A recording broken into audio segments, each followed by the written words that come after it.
Plano de leitura bíblica, dia 22 de janeiro, Tiago 1 a 5. Carta de São Tiago. Saudação. Tiago, servo de Deus e do Senhor Jesus Cristo, às 12 tribos da dispersão, saudação. Paciência nas provações. Considerai que é suma alegria, meus irmãos, quando passais por diversas provações, sabendo que a prova da vossa fé produz paciência. Mas é preciso que a paciência efetue a sua obra, a fim de serdes perfeitos e íntegros, sem fraqueza alguma. Se alguém de vós necessita de sabedoria, peça a Deus, que a todos dá liberalmente, com simplicidade e sem recriminação, e lhe será dada. Mas peça com fé, sem nenhuma vacilação, porque o homem que vacila assemelha-se à onda do mar levantada pelo vento e agitada de um lado para outro. Não pense, portanto, tal homem que alcançará uma coisa do Senhor, pois é um homem irresoluto, inconstante em todo o seu proceder. Pobres e ricos, mais que irmãos humildes, se gloriem de sua elevação. Os ricos, pelo contrário, de sua humilhação, porque passarão como a flor dos campos. Desponta o sol com ardor, seca a erva, cai sua flor e perde a beleza do seu aspecto. Assim murcha também o rico em suas empresas. Deus não tenta ninguém. Feliz o homem que suporta a tentação, porque depois de sofrer a provação, receberá a coroa da vida que Deus prometeu aos que o amam. Ninguém, quando for tentado, diga: é Deus quem me tenta. Deus é inacessível ao mal e não tenta ninguém. Cada um é tentado pela sua própria concupiscência, que o atrai e alicia. A concupiscência, depois de conceber, dá à luz o pecado, e o pecado, uma vez consumado, gera a morte. Não vos iludais, pois, irmãos meus muito amados, toda dádiva boa e todo dom perfeito vem de cima, descem do Pai das luzes, no qual não há mudança, nem mesmo a aparência de instabilidade. Por sua vontade é que nos gerou pela palavra da verdade, a fim de que sejamos como que as primícias das suas criaturas. Princípios morais. Já o sabeis, meus diletíssimos irmãos. Todo homem deve ser pronto para ouvir, porém tardo para falar e tardo para se irar, porque a ira do homem não cumpre a justiça de Deus. Rejeitai, pois, toda a impureza e todo vestígio de malícia, e recebei com mansidão a palavra em vós semeada, que pode salvar as vossas almas. Sede cumpridores da palavra, e não apenas ouvintes. Isto equivaleria a vos enganardes a vós mesmos. Aquele que escuta a palavra sem realizar, assemelha-se a alguém que contempla num espelho a fisionomia que a natureza lhe deu. Contempla-se, mal sai dali, esquece-se de como era. Mas aquele que procura meditar com atenção a lei da perfeita liberdade e nela persevera, não como ouvinte, que facilmente se esquece, mas como cumpridor fiel do preceito. Este está feliz no seu proceder. Se alguém pensa ser piedoso, mas não refreia a sua língua e engana o seu coração, então é vã sua religião. A religião pura e sem mácula aos olhos de Deus e nosso Pai é esta: visitar os órfãos e as viúvas nas suas aflições e conservar-se puro da corrupção desse mundo. Caridade igual para todos. Meus irmãos, na vossa fé em nosso glorioso Senhor Jesus Cristo, guardai-vos de toda a consideração de pessoas. Suponde que entre na vossa reunião um homem com anel de ouro e ricos trajes, e entre também um pobre com trajes gastos. Se atenderdes ao que está magnificamente trajado e lhe disserdes: senta-te aqui neste lugar de honra, e disserdes ao pobre: fica ali de pé, ou senta-te aqui junto ao estrado dos meus pés. Não é verdade que fazeis distinção entre vós e que sois juízes de pensamentos iníquos? Ouvi, meus caríssimos irmãos, Porventura não escolheu Deus os pobres deste mundo, para que fossem ricos na fé e herdeiros do reino prometido por Deus aos que o amam? Mas vós desprezastes o pobre. Não são porventura os ricos os que vos oprimem e vos arrastam aos tribunais? Não blasfemam eles o belo nome que trazeis? Se cumprirdes a lei régia da Escritura, amarás o teu próximo como a ti mesmo. Sem dúvida, fazeis bem, mas se vos deixais levar por distinção de pessoas, cometeis uma falta e sereis condenados pela lei como transgressores. Pois quem guardar os preceitos da lei, mas faltar em um só ponto, se tornará culpado de toda ela. Porque aquele que disse, não cometerás adultério, disse também, não matarás. Se, pois, matares, embora não tenhas cometido adultério, tornas-te transgressor da lei. Falai, pois, de tal modo, e de tal modo procedei, como se estivesseis para ser julgados pela lei da liberdade. Haverá juízo sem misericórdia para aquele que não usou de misericórdia. A misericórdia triunfa sobre o julgamento. A fé sem obras. De que aproveitará, irmãos, a alguém dizer que tem fé se não tiver obras? Acaso essa fé poderá salvá-lo?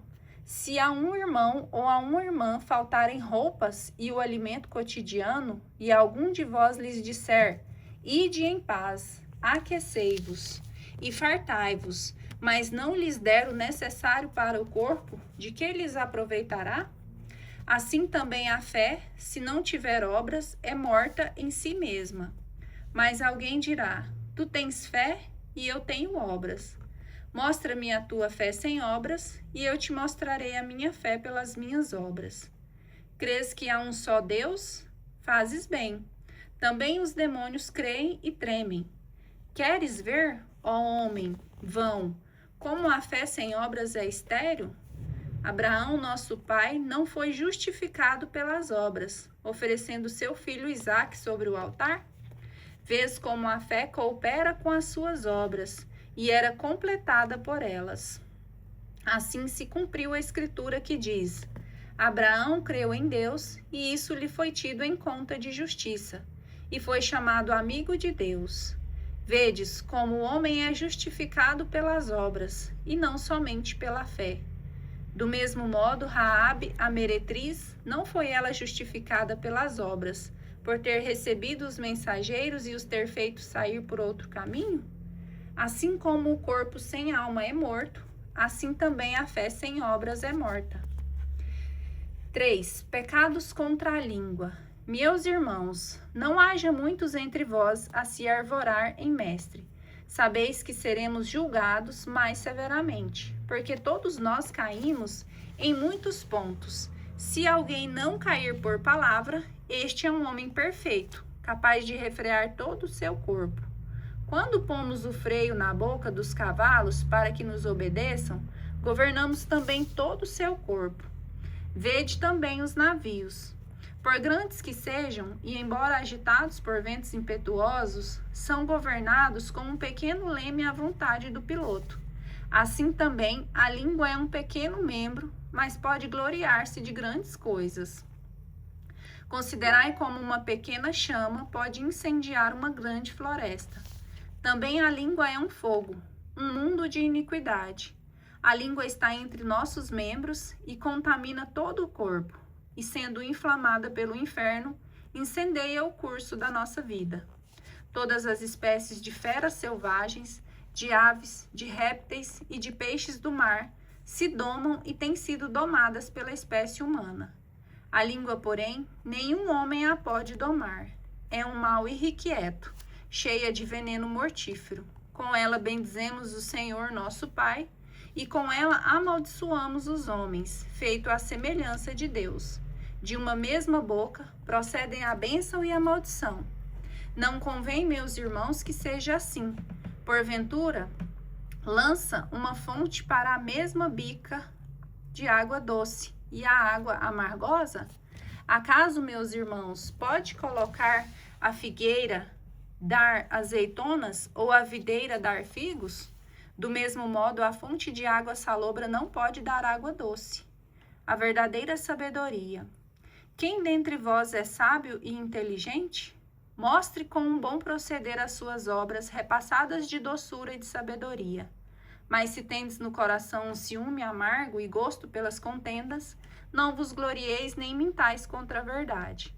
Esta não é a sabedoria que vem do alto, mas uma sabedoria terrena, humana, diabólica. Onde houver ciúme e contenda, ali há também perturbação e toda espécie de vícios. A sabedoria, porém, que vem de cima, é primeiramente pura, depois pacífica, condescendente, conciliadora, cheia de misericórdia, de bons frutos, sem parcialidade nem fingimento. O fruto da justiça semeia-se na paz para aqueles que praticam a paz. Mas paixões. Donde vêm as lutas e as contendas entre vós? Não vêm elas de vossas paixões que combatem em vossos membros? Cobiçais e não recebeis, sois invejosos e ciumentos, e não conseguis o que desejais. Litigais e fazeis guerra, não obtendes porque não pedis. Pedis e não recebeis, porque pedis mal, com o fim de satisfazeres as vossas paixões. Adúlteros, não sabeis que o amor do mundo é abominado por Deus? Todo aquele que quer ser amigo do mundo constitui-se inimigo de Deus. Ou imaginais que em vão diz a Escritura: sois amados até o ciúme pelo Espírito que habita em vós? Deus, porém, dá uma graça ainda mais abundante. Por isso ele diz: Deus resiste aos soberbos, mas dá a sua graça aos humildes. Sede submissos a Deus, resisti ao demônio, e ele fugirá para longe de vós. Aproximai-vos de Deus, e ele se aproximará de vós. Lavai as mãos, pecadores, e purificai os vossos corações, ó homens de dupla atitude. Reconhecei vossa miséria, afligi-vos e chorai. Converta-se o vosso riso em pranto, e a vossa alegria em tristeza. Humilhai-vos na presença do Senhor, e ele vos exaltará. Meus irmãos, não faleis mal uns dos outros. Quem fala mal de seu irmão ou o julga, fala mal da lei e julga a lei. E se julgas a lei, já não és observador da lei, mas seu juiz. Não há mais que um legislador e um juiz, aquele que pode salvar e perder. Mas quem és tu que julgas o teu próximo? Advertência aos ricos. Agora dizeis: hoje ou amanhã iremos a tal cidade. Ficaremos ali 1 ano, comerciaremos e tiraremos o nosso lucro. E, entretanto, não sabeis o que acontecerá amanhã, pois que é a vossa vida? Sois um vapor que aparece por um instante e depois se desvanece. Em vez de dizerdes: se Deus quiser, viveremos e faremos esta ou aquela coisa. Mas agora vós jactais das vossas presunções. Toda jactância desse gênero é viciosa. Aquele que souber fazer o bem e não o faz, peca. Tiago, capítulo 5. Vós, ricos, chorai e gemei por causa das desgraças que sobre vós virão. Vossas riquezas apodreceram as vossas roupas e foram comidas pela traça. Vosso ouro e vossa prata enferrujaram-se, e a sua ferrugem dará testemunho contra vós, e devorará vossas carnes como fogo. Entesouraste-nos nos últimos dias. Eis que o salário que defraudastes aos trabalhadores que ceifavam os vossos campos, clama, e seus gritos de ceifadores chegaram aos ouvidos do Senhor dos Exércitos. Tendes vivido em delícias e em dissoluções sobre a terra, e saciastes os vossos corações para o dia da matança. Condenastes e matastes os justos, e ele não vos resistiu. Espera paciente da vinda do Senhor. Tende, pois, paciência, meus irmãos, até a vinda do Senhor. Vede o lavrador. Ele aguarda o precioso fruto da terra e tem paciência até receber a chuva do outono e a primavera. Tende também vós paciência e fortalecei os vossos corações, porque a vinda do Senhor está próxima. Não vos queixeis uns dos outros, para que não sejais julgados. Eis que o juiz está à porta.